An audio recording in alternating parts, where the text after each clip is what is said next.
guys, ang lugar po na nakikita po ninyo sa video ito ay ang San Pablo General Hospital, at ito po ay nasa baryo Malamig, bayan po ng San Pablo City.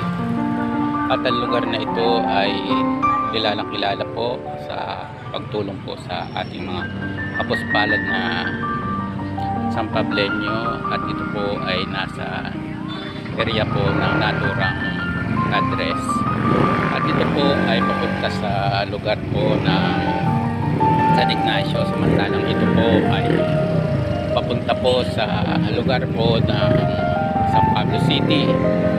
At dito po ang sakayan, dito po sa